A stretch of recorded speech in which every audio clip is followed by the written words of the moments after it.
Hello YouTube, this is Morgan Airspeed Prime here with my next Boruto anime review. This one's going to be for episode 284, which is the third episode of the Sasuke, Uchiha, and the Heavenly Stardust light novel adaptation arc. This one I thought was only okay. And I think a huge part of that was just the way they chose to do the adaptation in this episode was odd, that I kind of paused it in the middle and was like, oh cool, we're finally through that scene. I assume we're only a couple of minutes into the episode, and I looked down and we're 14 minutes through the episode. So 2/3 of this episode is the setup and the actual execution of just Sakura transformed into the messenger to speak to the prison warden, while Sasuke opens the door to the cellar of the warden's office as well, Zansul. And this is a scene that in the novel is literally only a couple of pages long.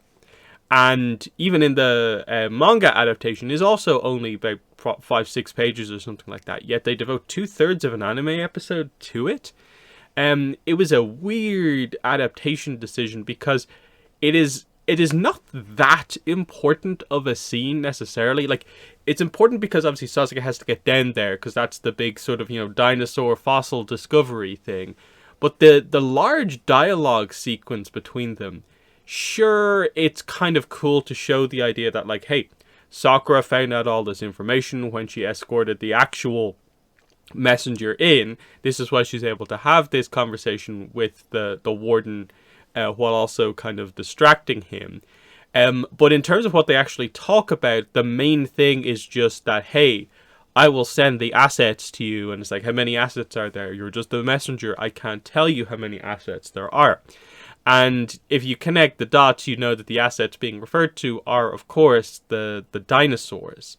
The reanimated dinosaurs using a combination of fossils, which is actually what's being dug up here. That's kind of, I suppose, one of the more subtle kind of reveals here is that the main reason a lot of digging is going on is not necessarily because of the observatory, but just because there are fossils here. So they're using those fossils in combination with chickens to do this dinosaur reanimation jutsu thing.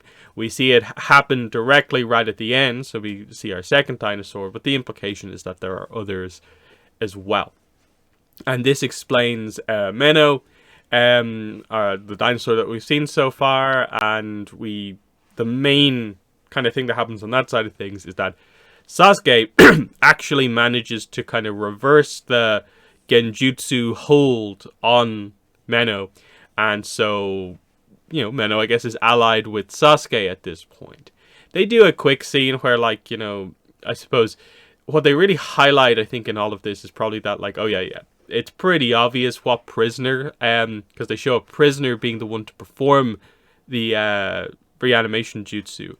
A prisoner is behind this because you see someone spying on Sakura and Sasuke's conversation. Someone did the jutsu. And then what character is the one who seems to know a little bit more about what the rules surrounding the dinosaur is? And it's Gigi. So, without fully just spoiling everything, I think it's relatively clear that that is the case, because, like, who else is it going to be necessarily? And then I feel like kind of beyond that, like, is there even that much to say about this episode? I was really stunned by how little progress was made in the grand scheme of things.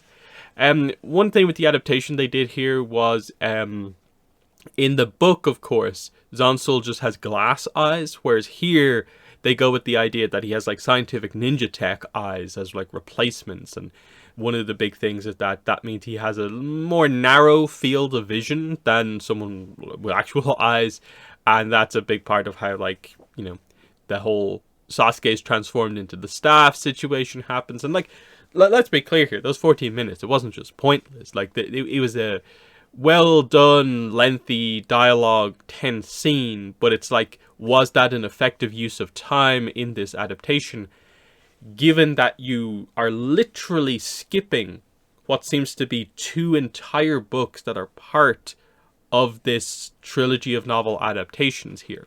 this is why I'm kind of worried in a way about, like, are we really going to sum up this as just basically they find the ultra particles and the entire third book doesn't happen? Now, admittedly, I say that having not read the third book yet because it's not out in English yet, but it seems to be like, but from what I remember from this book, the ending definitely sets up the third book as like the final stage of like, this is what Naruto needs to do to complete his recovery, and that's why it's Naruto's story.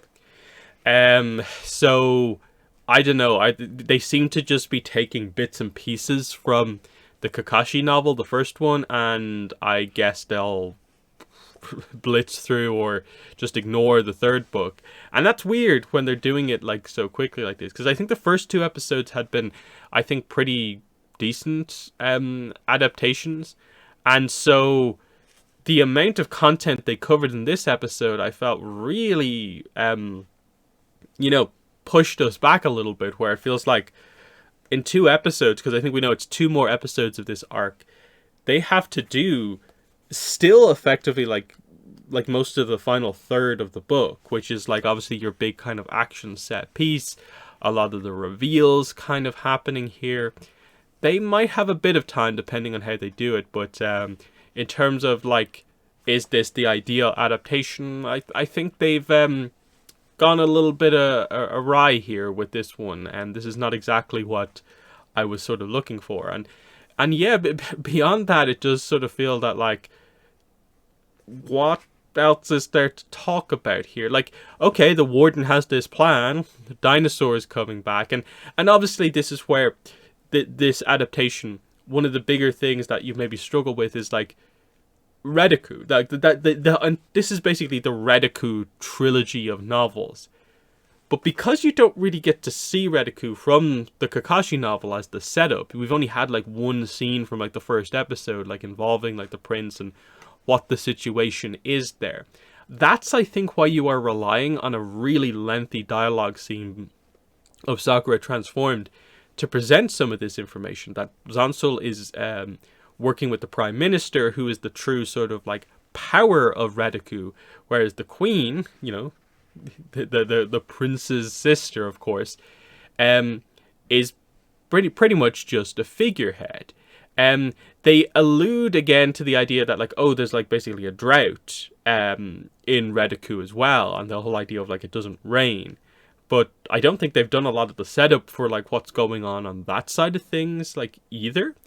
So the setup is weird because they seem to be hyping up the idea of like dinosaurs, whereas in the books the threat is actually more, this means that the implication from, again, I think they showed one of these scenes, is that the leader of Rediku wants to basically go to war to claim new land that won't suffer from drought.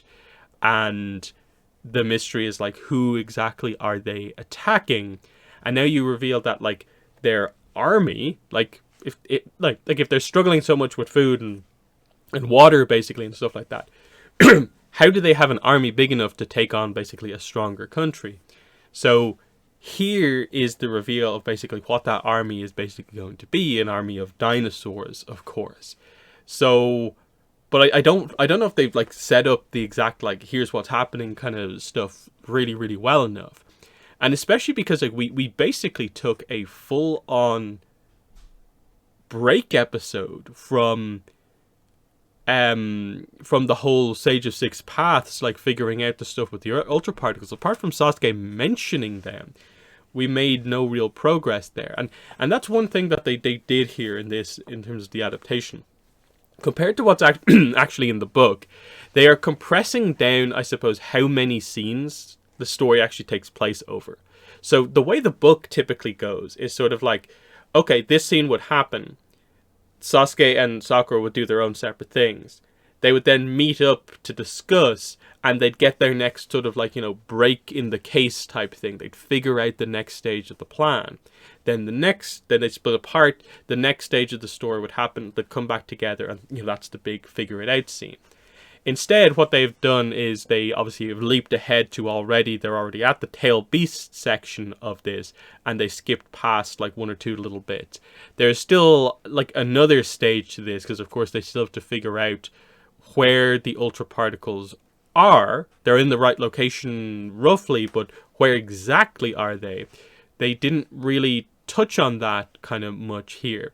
So I'm guessing that's what episode 4 is going to have to be. This is going to have to be the sort of like almost like make amends episode for their like odd heavy focus in this episode.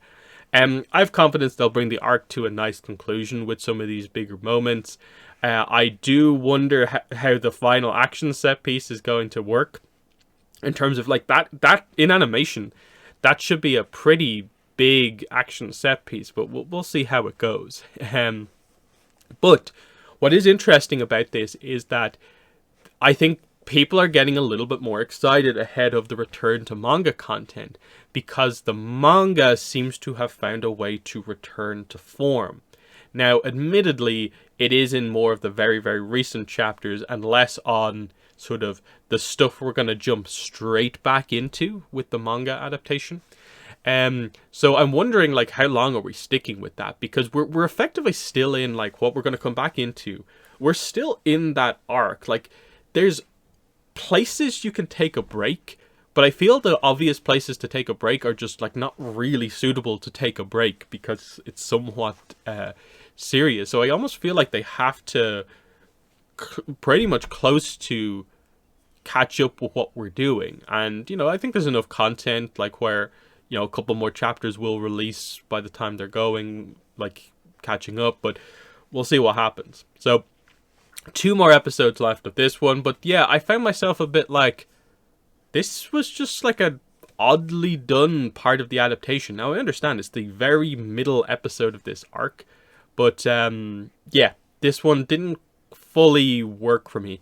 Wasn't bad, it's just I was a bit confused by their scene selection choice here. So in the comments, let me know what your thoughts were on this episode. But other than that, that's been the video. Thanks for watching, and bye.